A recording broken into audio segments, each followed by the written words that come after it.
You mentioned the name Chris Benoit, and that's a name that's largely been erased from history since 2007. We've seen you in New Japan.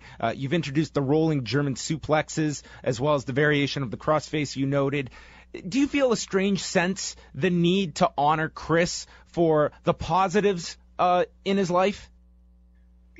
I can't comment on how the WWE organization chooses to run their business.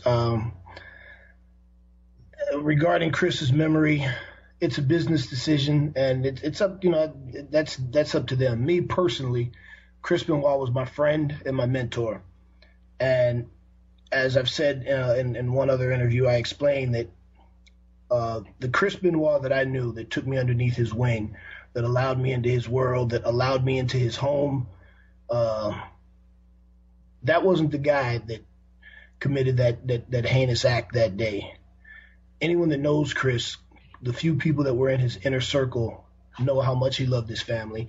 So what I say is, people forget how fragile the human psyche actually is. And every day people lose their mind, snap, and do horrible things. Up until that point, Chris Benoit was one of the greatest people I've ever known.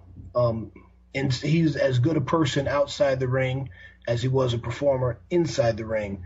So as much as it pains me to have to consider how he died, I have to consider why. I mean, he literally lost his mind. There's no ifs, ands, or buts about it.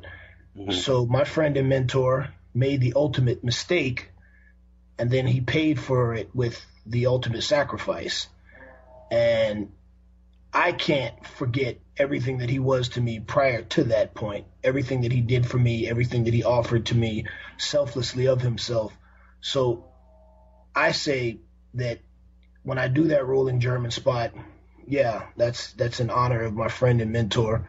When I do that variation of the crossface, again, that is a hat tip to my friend and mentor. But I can say he was a huge part of the reason that I was successful in the WWE, a huge part, integral part, because he took me under his wing and he helped me be a force, to be a player mentally. And I'll never forget that, no matter what anyone has to say.